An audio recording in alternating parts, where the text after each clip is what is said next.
and to a degree even hold back the group. So let's just get over them. Last shout, we talked about the master's rights.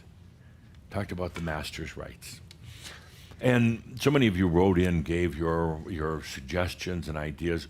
Most of them were really, really good. And again, I was like that proud papa at the Ascended Masters Club holding up the list and for them to see. There were some that were a little offbeat, different, but for the most part. Now, what I did was I felt into all of them, not just the ones that were submitted in writing, but the ones that you thought about or perhaps posted online but didn't send in.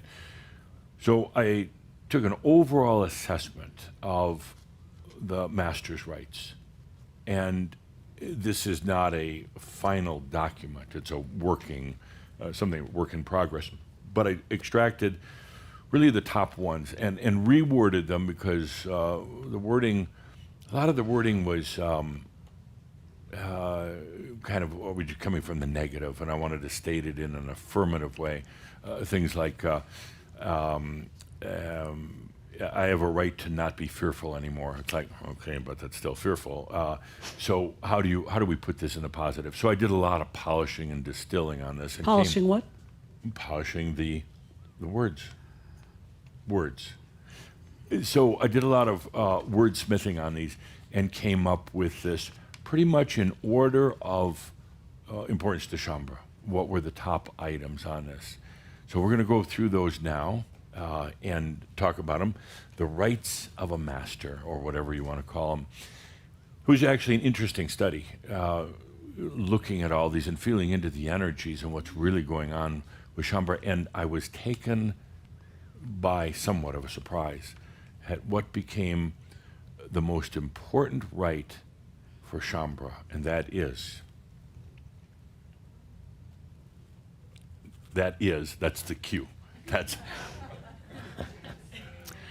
I am safe, always with my natural protection.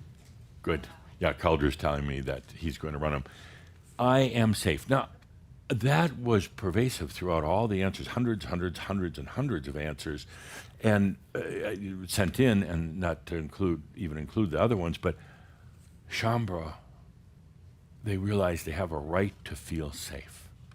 They have a right to feel safe with their own natural protection. Now, when we started this shout, I said, what's going on in the world? The world feels unsafe right now. And we really distill everything down. They just feel unsafe. Here you're saying you have the right to feel safe, and it's very true. You have a natural protection. It doesn't matter what else is happening in the world right now. It doesn't matter if there is a huge recession or depression. You are safe. Could you feel that, please? And understand that if there is a war, you are safe. If there is natural catastrophe, an environmental, great environmental imbalances, which there are right now, you are safe. Can you feel that and accept that right? I mean, it is your right. And don't say, well, how? Just accept that it is your right to be safe. Can you feel into that and allow that? That was the number one Shaumbra. Years ago, it was money. They were said the right to abundance, the right to be rich, and all the rest of that.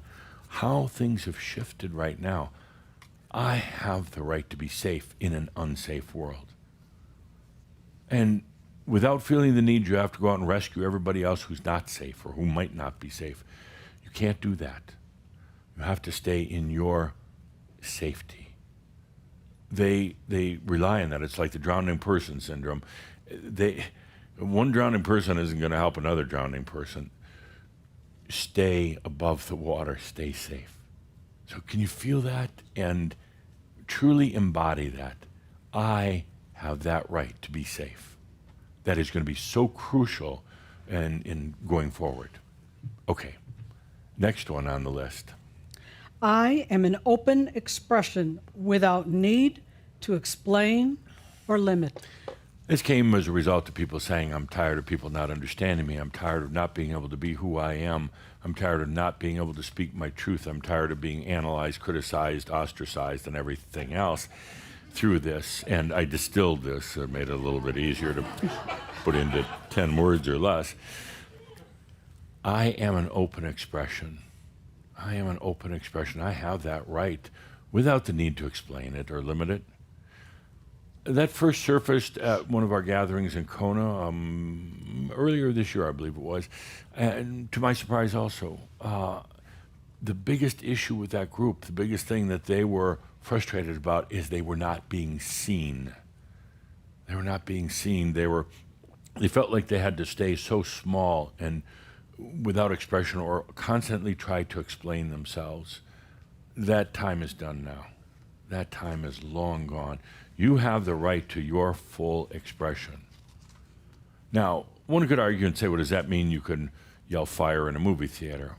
Please, we're beyond that. Let's not get into those philosophical arguments. You're not going to do that. You have the right to be who you are. And that's the light shining. That's being able to now. So many of you have had problems with articulating, putting things into words, speaking. And you can feel it on the inside, and it starts to come out, try to come out in words, and you stumble and fumble because it was suppressed for so long. You have the right and the ability to speak, and the words just flow out. When you stop going just from the brain and you learn to let the energy speak for itself. The energy speaks for itself. You don't have to think through it. The words just flow, and you just flow. And you don't have to explain to anybody. You know why? Well, because first of all, you don't have to. You don't owe it to them. And secondly, they're just going to get it. When you are in your true expression, they get it, no matter what words are said. It's happening on many different levels. So that is your right now. Open expression. Verbally, energetically, artistically, anywhere you want. And I'm not, some of you, I'm getting these challenges. Does that mean you go out and start talking about, politics? And no, it's not about that. You're beyond that now, I hope. And the few of you that are still stuck in that, of conspiracy and politics, please leave. I mean, we've got better things to do here. You're no longer having to, get up on a soapbox and talk about which political party is right or wrong or anything like that. Causes are no longer yours. There's something much more conscious for you to do on the planet. So I am, feel into that moment, I am an open expression without having to justify it. Next on the list. I am free without karma, guilt, or shame. There are a lot of input and said in many different ways, but people, Schomburg was saying, I'm tired of having karma. I'm tired of having the guilt and the shame. Many who have gone through Threshold in particular saying, I finally am getting it, how I had so much guilt and shame, now I'm done with it. So I kind of distilled everything into this simple, you have the right to be free. And that includes karma. You don't have any karma unless you want karma. Karma doesn't exist. I mean, it's an illusion until you decide you want to bring it into your life. Guilt and shame, on the other hand, are pretty real because you generate it. You got a little machine inside you that makes guilt and shame every day, and it just churns it out. And but sooner or later you say, I'm going to unplug that machine because I'm really tired of it. You have the right to be free. There is something that's kind of stuck in human psychology. I have to feel guilty about something, otherwise I'm going to do bad things. No, that's so yesterday. That's so old. You don't need guilt and shame to be kind of guideposts or hallways leading you in your life. Guilt and shame is just a bad one-way street. You don't need guilt and shame to hold you in place, to make somewhere along the line, you got this thing that I was a bad person. One of the shameful things about the New Age is, man, they love this guilt, past lives. You murdered all these people, and oof, it wasn't you. It was your frickin' past life, you know? And they have to deal with it. And they are dealing with it right now on many levels. It's not yours. And you don't need to carry that anymore. And you can let it go just in an instant. But then the guilt and shame come back. Well, I have to carry a little bit of it, you know? Am I partly responsible for that? No. An end to karma, an end to guilt and shame. Just imagine it for a moment. Just like really use your imagination. What would it be like on a typical day if you had no guilt, shame, or karma? Whoa, that is freedom. So that was a big one. And you have a right to it. You don't have to attain it. You don't have to pay for it. You don't have to work hard for it. You don't have to suffer it. Instantly right now, that is your right. I am free of guilt, shame, and karma. Okay. I am beauty and sensuality. Yes, you are. This was kind of a recurring theme throughout all the input that came through. Shambhala was saying, I finally want to have beauty in my life. I want to see beauty. I want to be sensual. I'm tired of just looking at a tree and thinking it's a tree. I want to see the beauty inherent in everything, and that is your right. The mind is programmed into seeing things in a very linear, literal way, and oftentimes the beauty of life, the sensuality, is stripped away by many, many things. But I would say it's one of your most beautiful senses, the sense of beauty. It is a sense. And sensuality, living a sensual life, a delicious life, where everything you eat is sensual, everything you feast your eyes upon is sensual, everything, music and everything else. And if it's not sensual, if it's inherently not sensual and you cannot connect with the sensual energies, throw it out of your life.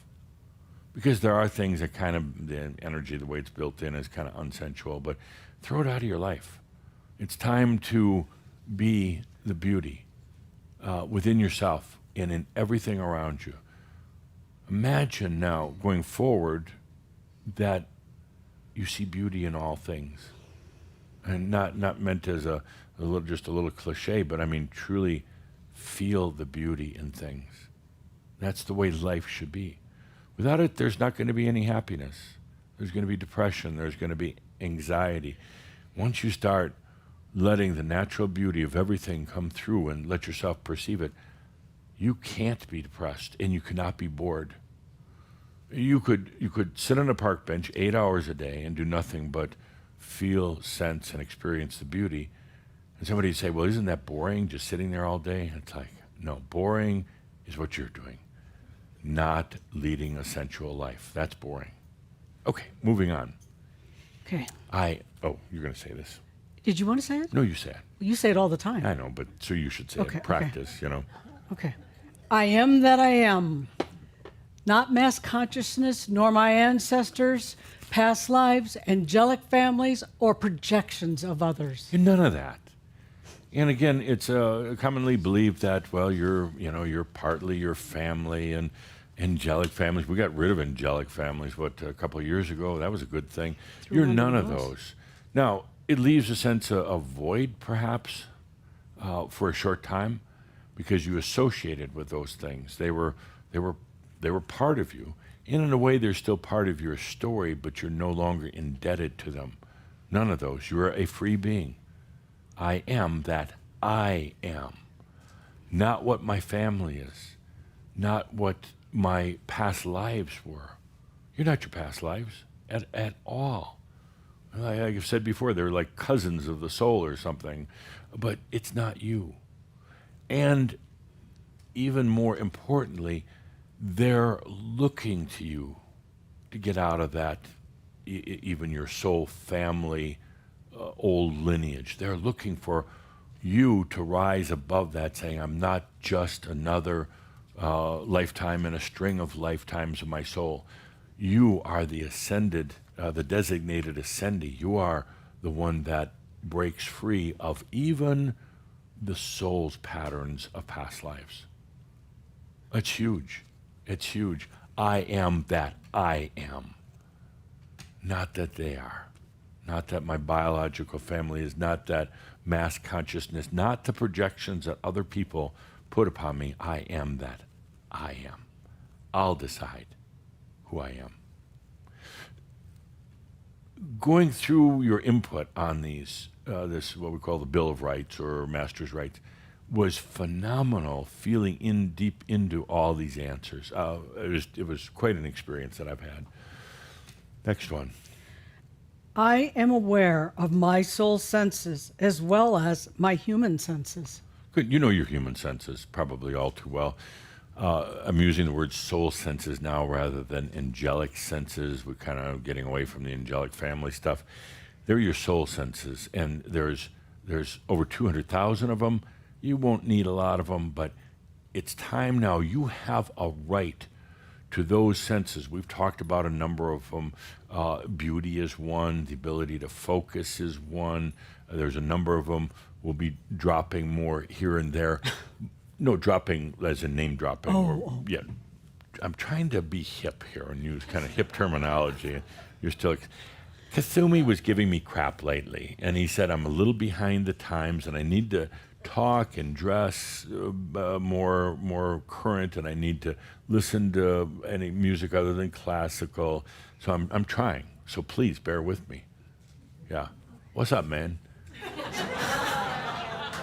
Oh, that's the right track.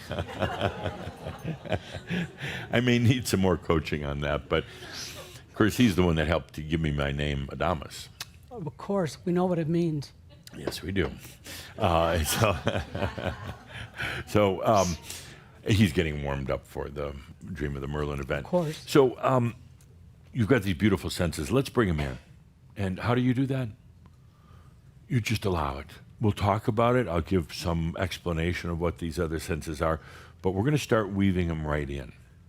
And it makes life so much more rewarding and fulfilling and fun and exciting and magical. You got your human senses, great, but let's integrate some of these others to make life experience for the remaining time you have here on the planet that much more special. So you have the right to your soul senses. I don't care what the mind says, where are they and how do I use them? Shut up. We're just going to bring them in. We're going to be doing a lot of shut ups and fuck yous coming up just to set the parameters, okay? Or shut the fucks up. Yeah.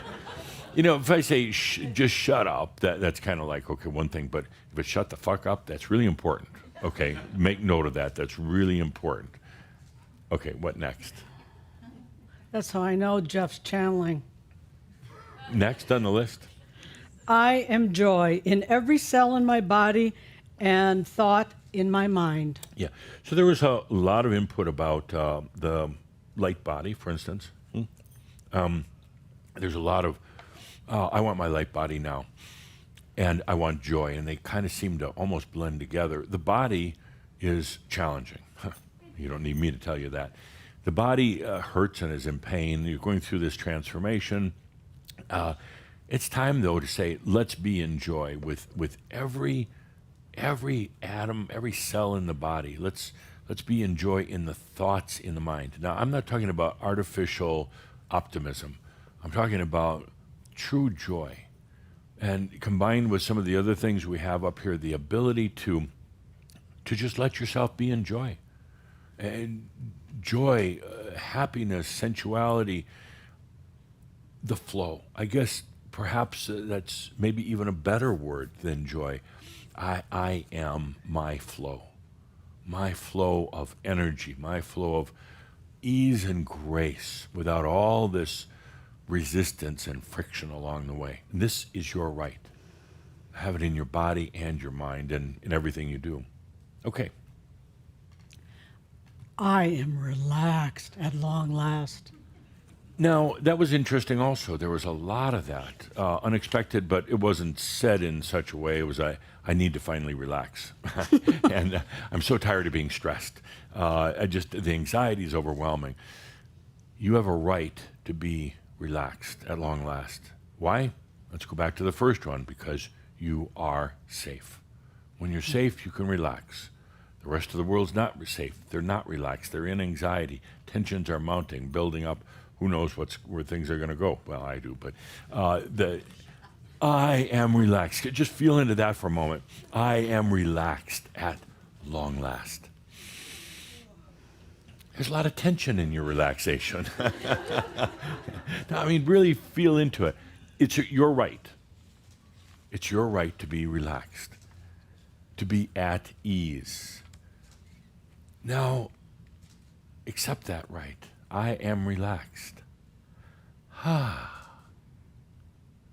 You're not very relaxed. It's like there's still a lot of tension. Okay, so on your own time, come back to I am safe. It's not a mental construct. It's nothing that you have to diagram out. It is a right. You don't have to think through it. It's a right. I am safe. Then after you really feel that, now go, I am relaxed. You can relax because you're safe. That's simple. It's a right. You don't have to pay for it. You don't have to work hard for it. It is your right. Okay, what else do we have on the list? I am in physical harmony with my physical and light body. Again, a lot of physical coming through here. I do understand, and the physical is perhaps one of the most challenging things to get through right now. And I do have to say there's going to be discomfort going through this whole transition into light body. I'll tell you right now, the easier way to do it, if you want the easy way, die. No, and then you come back. Then you come back in a fresh, little baby, and you go, oh, geez, when I was born again, I brought in my light body right with me, in the birth canal. If you're going to stay here like this, it's tough on the body. You do a lot of breathing, and you keep remembering you have the right to safety. So you have the right to a physical harmony with your biology. Your biology is hyperactive right now in its communications. You've got the aniatron, which is starting to go away, but that's actually stimulating communications between all the particles and the cells and the non-physical parts of your physical body. It's hyper-communicative, which is one reason you have trouble sleeping at night. And then you say, I can't sleep because my body's aching and pain. It's because your body is talking a lot. Now it's time for you to realize you have a right to physical harmony. Fuck you, body. Physical harmony. I don't care what you say. I'm tired of this hurting. I'm tired of this playing this long, drawn-out game. Light body time. Now, physical harmony. Accept that right. It's phenomenal, but I don't know if there's any machines that could actually test it right now, but once you accept that right, it does start changing. All the communications that are kind of going on, and it's kind of like parts of your body, like what's going on, what's happening, well, there's light body coming in, and what am I supposed to do? Am I getting older, and am I going to get COVID? Am I going to get monkeypox, or whatever it happens to be? Shut the fuck up. I have a right to physical harmony. Shut up. Make this transition. Light body, stop standing off to the side. Kick my physical body in the ass, but not too hard. Let's integrate right now. You have that right. Right on. Thank you. Yeah. Whoa. Yeah. The biology is really a tough thing, and just when you think you're having a good day and suddenly you're sick or you're hurting or whatever, and it takes away from all that. So I'm going to ask you to be strong and bold and a leader of your own physicality. It is your body. It's not your ancestors anymore. It is yours. Take the leadership role and take that right. Don't just look at it. Don't just lick it. Take that right and bring it inside. It's yours. Okay, next. Does the F word translate into like the 30 languages that this is being translated to? Oh, sure. Everybody knows fuck. Everybody. Yeah. A couple of words that are common that I found around the world. Okay. Everybody uses okay, in most cultures. Okay. Are you okay with that? Yeah. And then shit is another one. I mean, there's nothing bad. It's just 4 letters put together, shit, but people understand that. And then fuck. Fuck is probably Some of you are cringing. It's like, so what, Master? You have the right to say fuck. That should be up there on those slides. Yeah. I don't care. Other people might cringe. It's like, well, go fuck yourself then, It's like, fuck me, I'm a master, and I don't have to be embarrassed. I don't have to hold back because your little human ears don't like the word fuck. Fuck you, Please, what the fuck? So we should incorporate that into this, don't you think? Maybe we could take a fuck vote. Do we put it in Bill of Rights or not? Keep it in fuck, yeah. All right. Next one, really important one, super important one. I am beyond death, as the human condition once knew it. You're beyond death. I'd go as far as to say you already died. In the true energetic way of the physical human condition, you've already died. You've already gone through that. So much of human life is set up regarding death. You slowly move your way to death, and there's fear in it. There's uncertainty, and there's doubt, and people don't understand death, and they come up with these weird things about what happens with death, or nothing happens. You're beyond death. And that's so important in understanding, particularly all of you who wrote in and said, I don't want to die in an undignified way. Amen. You're right. You don't have to. You have the right to leave whenever you want. And you do have the right to leave how you want. You really do, if you accept that right. If you just look at it on the wall and say, well, that sounds good. I'm talking about accepting that. You have the right to die. Death is very, very easy. Death is death is actually so much fun that you want to go back and do it again. It's like the roller coaster. Oh, fuck. And then you get off and it's like, oh, that was cool. I'm going to do that again. Death is kind of like that. It's like, oh, Grim Reaper, oh. And then you go through it and suddenly you're on the other side and you're like, wow. Look at me now. Adamus, you're here greeting me. Some of my Shambra friends are here. Wow, that was fun. And then you realize, then you have to laugh at yourself because you realize all that worry for 80, 90 years of your life was all unfounded. It was really easy. So one of your rights is to die how you want. Dignified if you want. You do the long, slow if you want. You can just walk out. I'll talk about that in just a moment. So you are beyond death. Can you accept that right? Yes. Okay. Die with dignity. Die with humor. Die going out in a flame. Die telling jokes or eating a big meal. Okay. Ooh, that look. Ooh. Oh, jeez. Okay. And finally, I own my secret garden in the deep sanctuary of my soul. Nobody actually stated it like this, but they said, I have a right to my own place where nobody can come and interfere. I have a right to my soul, my sovereignty, where the energies of mass consciousness are not going to come in. I have a right to this private place where I can go and rejuvenate myself anytime I want. That is your right. And everybody has it. We talk about it in different terms. In Kihak, particularly, we talked about the Devir. It's the pure state of energy. But it even goes beyond that. It's not a hiding place. And some of you have mistaken that in the past. It's not a hiding place. It's not a secret cave, underground cave. It's your secret garden.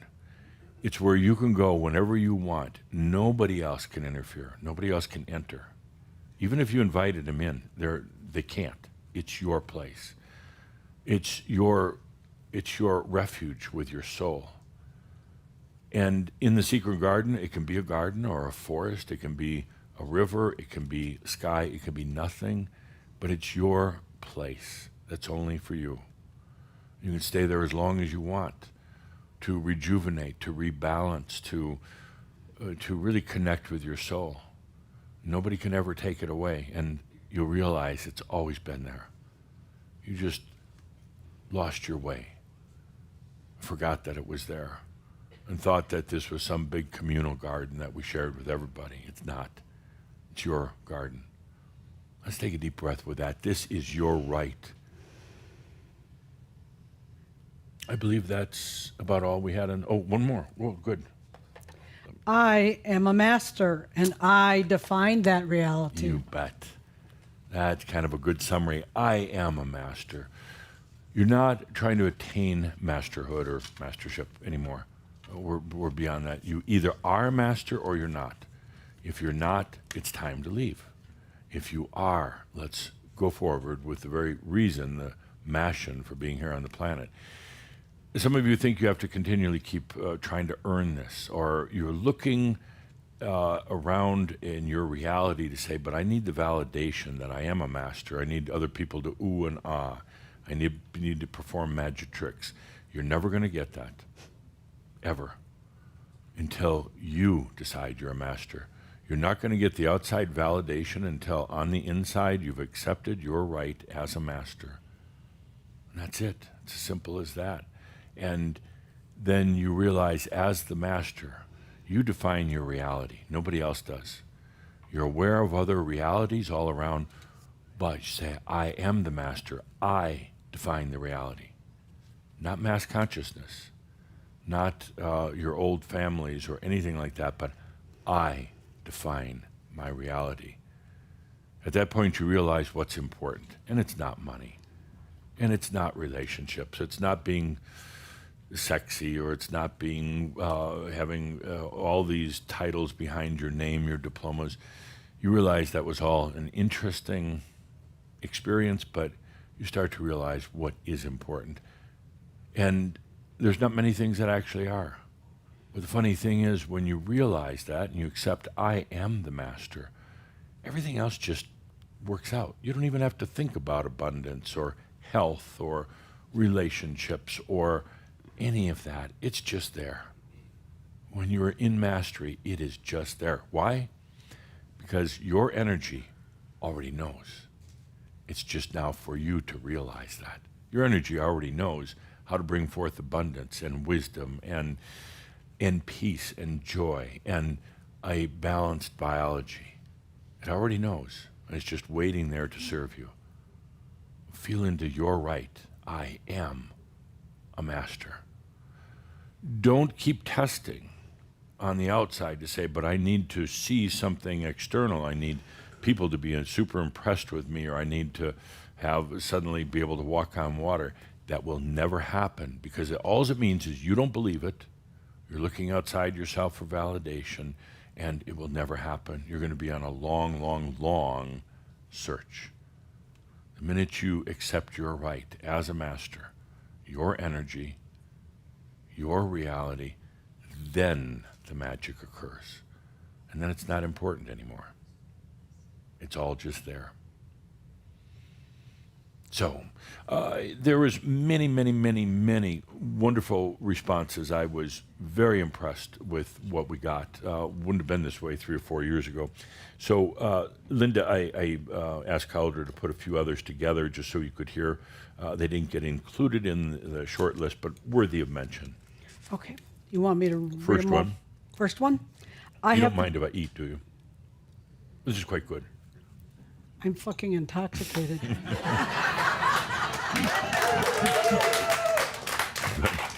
Okay. What do we have here? Some of the other that didn't make the list. I love this first one. I have the right to be the author of my life.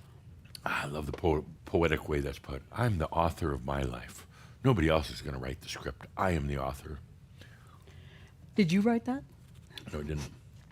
I have the right not to feel responsible for others' experiences. Yeah. No, that's so important. You're not responsible. If they're having a miserable life, so be it. Can you be a master enough to accept that they're choosing it? Now, when they come to you and they ask for your guidance, for your light or whatever, now is the time to act. But, just with the average person, family members, friends, miserable life, have compassion. They're choosing it. That's so important. not to take on the world's problems. The right to be a pirate. Had to include that one, you know. Good. I think we've proven that today on some of the other slides. Next. The right to communicate and dialogue with animals and plants, just like when I talk to a person. So the right to dialogue with animals and plants, I wish there had been a period right there, but they continued and said, what was the rest of it? Just like when I talk to a person. Just like when I talk to a person. No. No, if you're going to communicate with plants and animals, you don't use English or German or Russian or any of those. You don't use those. You do it energetically.